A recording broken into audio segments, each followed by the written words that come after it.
اس میں اپنے خیالات کا اظہار کرنے کا موقع دیا۔ سب سے پہلے تو میں یہ کہوں کہ ہمارے ملک میں اس طرح کے تھنک ٹینکس کی بہت ضرورت ہے۔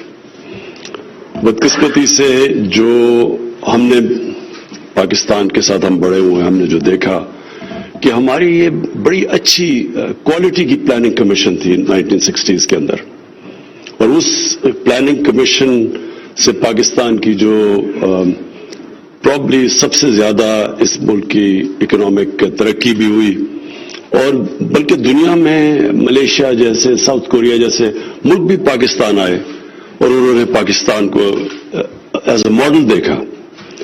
تو یہ جو ہماری ریگریس ہوئی، ہماری جو انٹلیکچوئل بیس جو ہمارا ایروڈ ہوا، ہم نے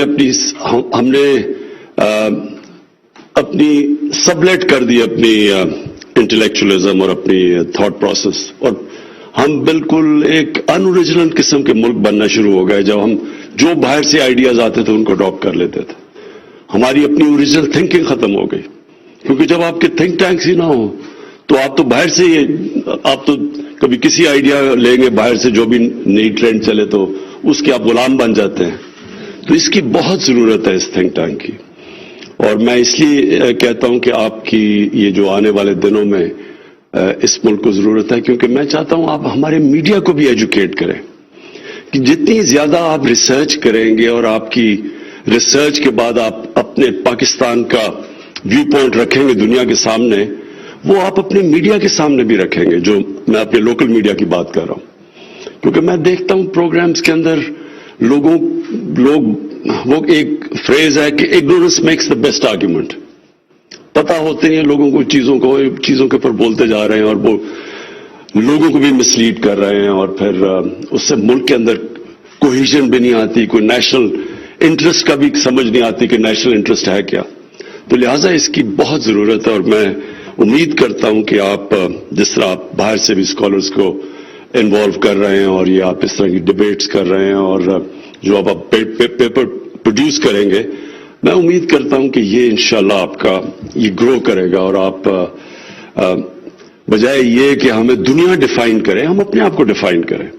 مجھے بڑی تکلیف ہوتی ہے جب سے 9/11 کے بعد خاص طور پہ باہر امریکن تھنک ٹینکس بیٹھے ہوئے پاکستان کے اوپر پروناؤنس کر رہے ہیں، نہ ان کو سمجھ ہے، نہ ان کو کوئی لوگوں کی کوئی تاریخ کا پتہ ہے، نہ ان کو لوگوں کو کلچر کا یہاں پتہ ہے، وہاں بیٹھ کے وہ ڈیفائن کر رہے ہیں یہ ایکسٹریمسٹ ہے، یہ فنڈامنٹلسٹ ہے، یہ وہ ہے، وہ اسلامک بام ہے، یہ اس طرح کی چیزیں، یہ سب باہر سے پروپیگنڈا ہمارے اگینسٹ آتا تھا، اور میں ہمیشہ فیل کرتا تھا کہ یہاں کبھی بھی ایک کنسیڈرڈ رسپانس نہیں ہماری طرف سے آتا تھا۔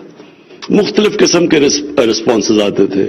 ایک وہ لوگ بیٹھے ہوئے ہیں جو سمجھتے ہیں کہ جو ویسٹ آف سویز سے جو بھی چیز آتی ہے وہ ٹھیک ہی ہے، ویسٹرنائزیشن کو ماڈرنائزیشن سمجھتے ہیں، ان کے اوریجنل تھنکنگ نہیں ہے۔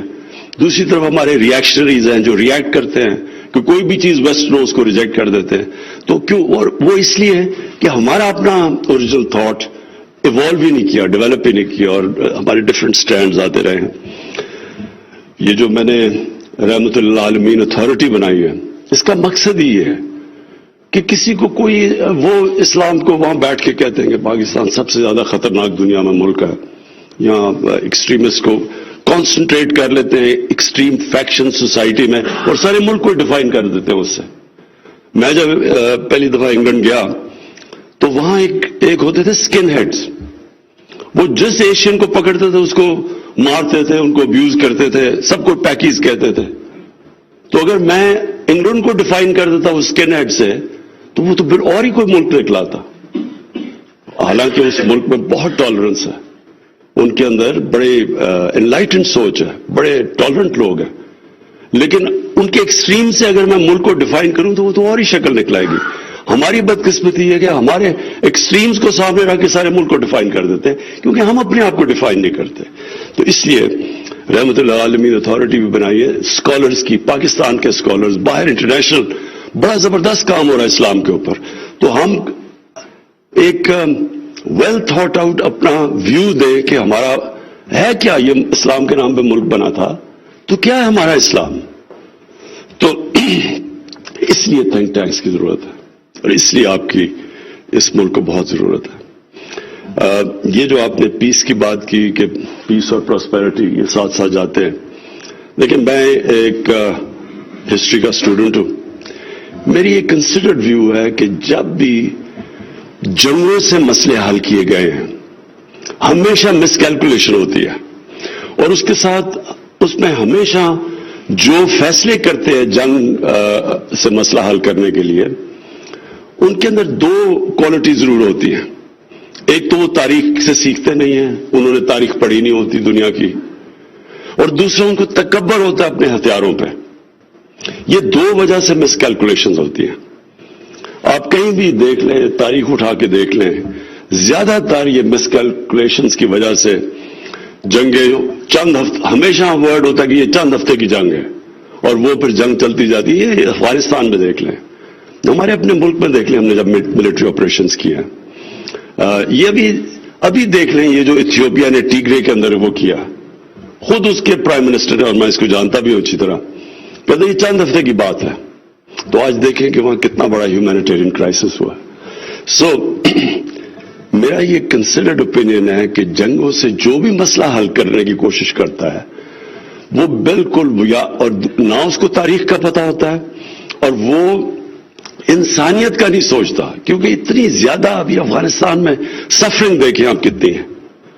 تو ہمیں ہمیشہ کوشش کرنی چاہیے، لاسٹ منٹ تک پوری کوشش کرنی چاہیے کہ ڈائیلاگ سے ہم اپنے مسئلے حل کریں. ہمارا سب سے بڑا مسئلہ ایک ہی ہے ساؤتھ ایشیا، سارے ساؤتھ ایشیا کو ہاسٹیج رکھا ہوا ہے، وہ ہے کشمیر کا مسئلہ. اور بڑی مجھے افسوس سے کہنا پڑتا ہے کہ ہم نے آج کے پوری کوشش کی کہ ہندوستان سے ہم بات چیت کریں. میں نے اس کو کال بھی کی نریندر مودی کو، جتنے بھی ہم نے اوورچرز کیے، مجھے آہستہ آہستہ یہ احساس ہوا کہ اس کو کمزوری سمجھ رہا تھا کہ جتنی ہم کوشش کر رہے تھے امن کی، تو وہ اس کا ایک اور ریئیکشن آ رہا تھا. وہ سمجھ رہا تھا کہ ہم بہت پاکستان کمزور ہے اس وقت، تو اس لیے وہ ان سے امن کرنے کی کوشش کر رہا ہے.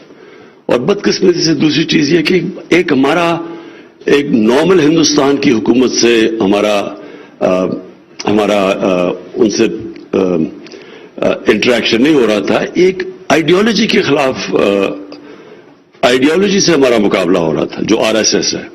اور جس نے بھی آر ایس ایس کی آئیڈیالوجی پڑھ لی ہے اور یہ ان کی جو فاؤنڈنگ فادرز ان کی سٹیٹمنٹس آپ دیکھ لیں، تو اس آئیڈیالوجی کے ساتھ بڑا مشکل ہے کہ ہمیں کسی قسم کی بھی ہمارے سے نیگوسیشنز اور صحیح معنی میں نیگوسیشنز کرتے ہیں. اور یہ صرف جو ہندوستان میں ہو رہا ہے یہ ہمارے لیے ہماری بدقسمتی نہیں ہے، اور خاص طور پہ کشمیر کے لوگوں کی بدقسمتی نہیں ہے، یہ ہندوستان کے لوگوں کی بڑی بدقسمتی ہے. کیونکہ ایک اتنا بڑا ملک ہو، اس کے اندر کم از کم کتنی 50-60 کروڑ تو مائنورٹیز ہیں. جو بھی براہمن جو یہ R S S centred Brahmin یہ آئیڈیالوجی ہے، تو یہ جو ایکسکلوڈ کر رہی ہے وہ کم از کم 50-60 کروڑ لوگوں کو ایکسکلوڈ کر رہی ہے. یہ کبھی ہیومن ہسٹری میں ایسے نہیں ہوا کہ اتنے بڑے لوگوں کو، چنک آف پاپولیشن کو آپ کہہ دیں کہ آپ سیکنڈ کلاس سٹیزن ہیں. اور یہ صرف ہندوتا، یعنی یہ صرف ہندوؤں کے لیے ہندوستان ہے.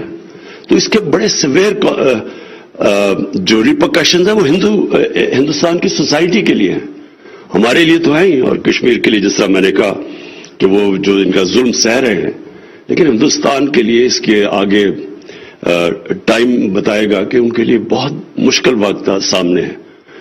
اور یہ سسٹینیبل بھی نہیں ہے یہ آئیڈیالوجی، کیونکہ یہ جب آپ ایکسکلوڈ کرتے ہیں لوگوں کو، تو دنیا کی تاریخ کی یہ ایک ہسٹری ہمیں یہ بتاتی ہے کہ جب آپ مارجنلائز کرتے ہیں تو آپ لوگوں کو پھر ریڈیکلائز بھی کر دیتے ہیں. اور ریڈیکلائز لوگوں کے لیے اتنی بڑی مائنورٹی میں اگر تھوڑے سے بھی لوگ ریڈیکلائز ہو جائیں تو وہ ہندوستان کو دشمن کی ضرورت نہیں ہے ایکسٹرنل اینیمیز کی. جو ہمارا دوسرا اس وقت کافی بڑا ہمارے لیے واری ہے وہ افغانستان ہے. پہلے تو میں یہ کہوں کہ یہ بہت برا ہو سکتا تھا، اس سے بہت برے حالات ہو سکتے تھے. ہمیں خوف یہ تھا کہ یہاں سول وار شروع ہو جائے گی. ہم نے جب طالبان کے ڈیلیگیشن یہاں آئے بھی تو جو ہمیں ساری ہماری ایجنسیز نے رپورٹ کیا تھا افغانستان میں، تو انہوں نے کہا اگر طالبان نے سارا افغانستان کے اوپر فتح کرنے کی کوشش کی تو وہ نہیں کر سکیں گے اور وہاں پروٹریکٹڈ سول وار ہو جائے گی. تو وہ تو ہمارے لیے سب سے بڑا نائٹ میئر سیناریو تھا کہ سول وار جس طرح جب سوویٹس گئے تھے تو اس کے بعد جو سول وار شروع ہوئی اس میں کم از کم 2 لاکھ افغان مرے تھے اس میں، اور اس کے جو ریفیوجی پرابلم تھا پاکستان کو وہ برداشت کرنا پڑا. تو ابھی بھی ہمارا نائٹ میئر سیناریو تو یہ تھا کہ سول وار ہوگی اور یہاں پھر ریفیوجیز اور افغانستان کی تباہی ہوگی. تو ادھر وہ تو اگر اب ہم دیکھیں تو افغانستان کے بھی لوگ بڑے خوش قسمت رہ چکے ہیں، اور ہمارے لیے بھی ابھی تک بڑی خوش قسمتی ہے کہ وہاں اس طرح کی تباہی نہیں مچی. لیکن جو اب تباہی سے بچانا ہے افغانستان کو وہ ہے ہیومینیٹیرین کرائسس، اور وہ اس لیے کہ اس وقت جو ان کی فریز کر دیا ان کے ریزروز اور ان کا جو بینکنگ سسٹم کو انہوں نے بالکل فریز کر دیا ہے، تو اس کا امپیکٹ تو ان کی عوام پہ پڑے گا. اور ہم پوری کوشش کر رہے ہیں، OIC کے فارن منسٹرز کی میٹنگ بھی ہے انشاءاللہ اگلے ہفتے، جس میں ہم پوری کوشش کر رہے ہیں کہ دنیا کو آگاہ کریں کہ وہ اگر جتنا بھی آپ طالبان کو پسند کریں یا نہ کریں، ایشو تو اس وقت 4 کروڑ افغان لوگ ہیں. تو وہ جو انسان ہیں ان کے اوپر کیا گزر رہی ہے اور کیا گزرے گی اگر اسی طرح کے حالات پرسسٹ کیے. تو پاکستان اپنی پوری کوشش کرے گا، لیکن جب تک کہ امریکہ کے اندر یہ ریئلائزیشن نہیں آتی کہ اگر وہ اسی طرح ان کے فنڈز کو فریز کر دیا اور ان کی اکانومی کو سکویز کر دیا اور یہ ہیومینیٹیرین کرائسس ادھر چلا گیا جس طرف یہ جا رہا ہے، تو اس کا نقصان تو سب کو ہوگا. پاکستان کو بہت ہوگا، لیکن ایران میں بھی ابھی بڑا ریفیوجی پرابلم آیا ہوا ہے. ریفیوجیز یورپ میں آگے پرابلمز بنے ہوئے ریفیوجیز کے، اور افغانستان کے سب سے بڑا تو افغانستان کے لوگوں کے لیے جو 40 سال سے ہر قسم کی مشکل کا سامنا کر رہے ہیں، ان کے لیے ایک بڑا مشکل وقت ہوگا. تو اس لیے پاکستان اپنا پورا رول پلے کرے گا، اور یہ ہمارے لیے فیوچر کے لیے بڑا امپورٹنٹ ہے کہ افغانستان میں امن ہو. کیونکہ جس طرح بات کی جیو اکنامکس کی، ہمارا تو کنیکٹیوٹی سینٹرل ایشیا میں اور سارے سینٹرل ایشین ریپبلک سے اس وقت ان کی بھی اتنی خواہش ہے جتنی پاکستان کی ہے کہ ہماری کنیکٹیوٹی ان سے ہو.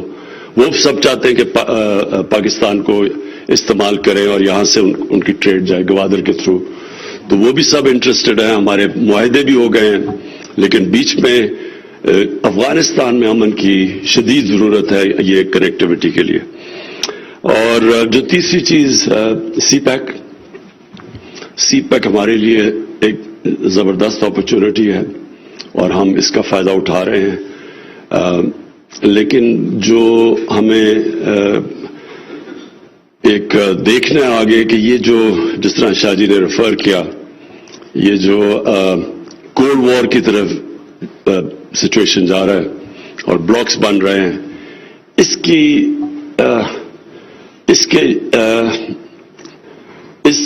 اس بلاکس کے بننے کو روکنے کے لیے پاکستان کو پوری کوشش کرنی چاہیے، کیونکہ ہمیں کسی بلاک کا حصہ نہیں بننا چاہیے.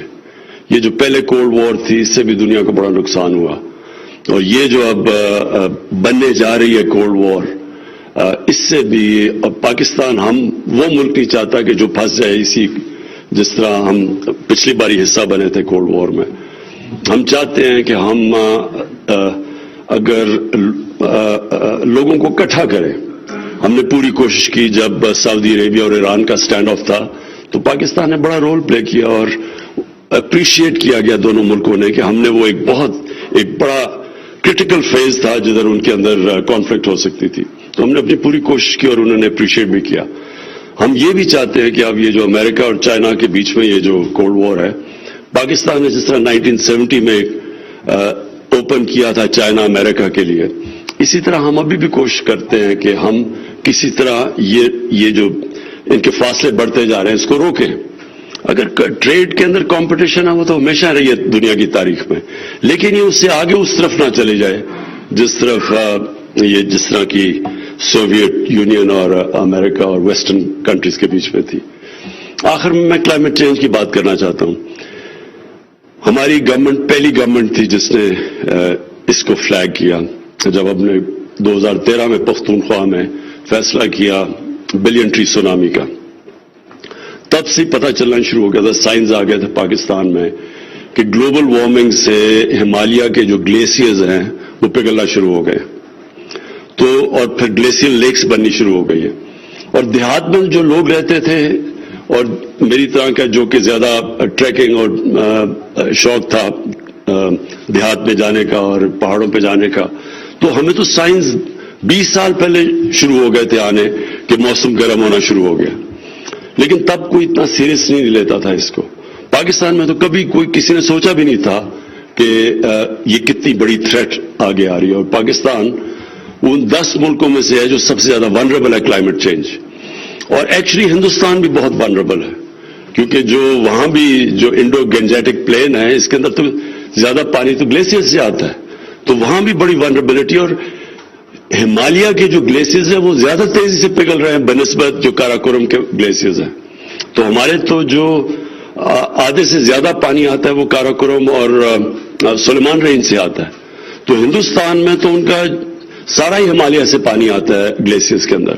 تو ہمارے دونوں کے فیوچر کنیکٹڈ ہے. ہم دونوں کو مل کے یہ کلائمیٹ چینج کے اوپر پورا زور لگانا چاہیے. لیکن ابھی تک وہ جو سیریسنس ہے ورلڈ لیڈرز کے اندر وہ میں نہیں دیکھ رہا.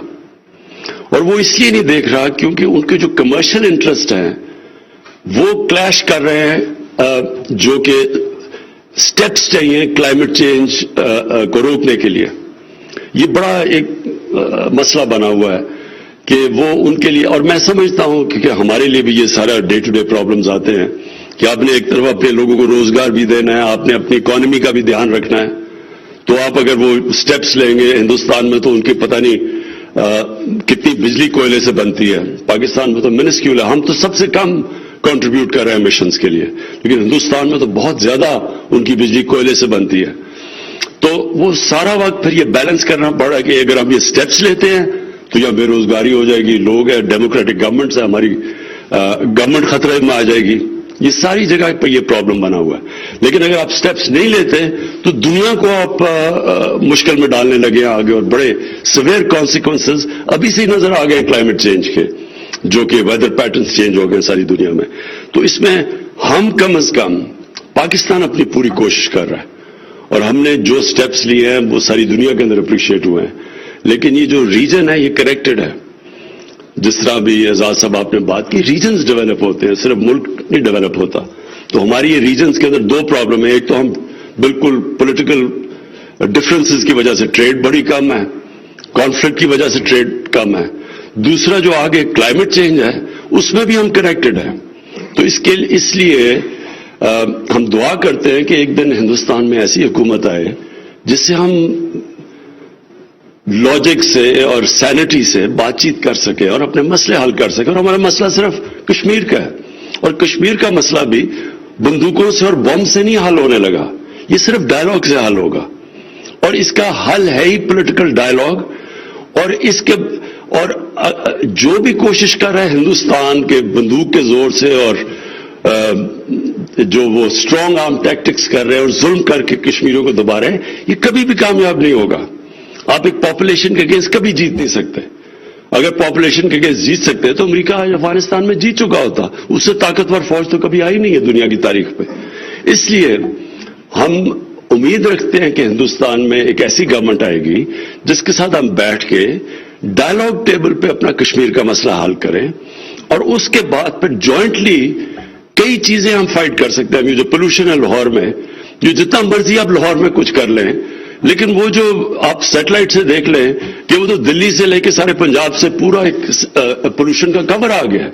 تو جب تک دونوں ملک نہیں مل کے بیٹھیں گے، وہ لاہور کی ہم جتنی بھی چیزیں کریں گے ہم صرف آدھا ہی مسئلہ حل کریں گے. آدھا مسئلہ تو جب تک جوائنٹ دونوں ملک مل کے نہیں کریں گے یہ مسئلہ نہیں حل ہو سکتا. میں آخر میں پھر اعزاز صاحب آپ کو اور اسٹریٹجک اسٹڈیز کی جو آپ کا تھنک ٹینک ہے، میں امید رکھتا ہوں کہ یہ اب گرو کرے گا، ڈیولپ کرے گا. ابھی تو آپ نے شروع کیا ہے، اور میں یہ سمجھتا ہوں کہ اس طرح کے ہمیں اور تھنک ٹینکس کی بہت ضرورت ہے. ہمیں ریسرچ کی ضرورت ہے. سب سے امپورٹنٹ چیز، ہمیں اپنی یونیورسٹیز کے اندر ریسرچ کروانے کی ضرورت ہے. یونیورسٹیز تو ہوتی ہیں جن میں ریسرچ ہوتی ہے، تو یہاں ہماری یونیورسٹیز میں انفارچونیٹلی یونیورسٹیز بن جاتی ہے، کوئی ریسرچ کے اوپر زور نہیں ہوتا. لیکن یہ جب آپ شروع کرتے ہیں تو یہ بھی ہمارے ملک میں بڑی کوالٹی ہے کہ ہم جب دیکھتے ہیں کہ کوئی اچھا کام ہو رہا ہے تو اس کو پھر فالو کرنے کے لیے پھر ساری لوگ ہمارے میں بڑا انیشیٹو ہے اور یہ لوگوں کے اندر بڑی جینیس ہے فالو کرنے کے لیے. میں آخر میں یہ بھی کہوں گا کہ ہمارا بہت بڑا ایسٹ اوورسیز پاکستانیز بیٹھے ہوئے ہیں, ادھر بڑا زبردست کام ہو رہا ہے, ہمارے بڑے ٹاپ تھنکرز باہر بیٹھے ہوئے ہیں. اور یہ جو ہم نے رحمت اللہ عالمین اتھارٹی بنائی ہے, اس میں مجھے خود حیرت ہوتی ہے دیکھ کے جس طرح کے ہمارے اسلام کے اسکالرز باہر بیٹھے ہوئے ہیں. تو ہم نے صرف ان سب کو ایک تھنک ٹینکس بنا کے ان کو اکٹھا کرنا ہے اور پھر ایک کنسنسس بلڈنگ کرنی ہے تاکہ ایک نیریٹو ہمارا ملک کا جائے جو کہ ریپرزینٹ کرے ہماری قوم کو. Thank you.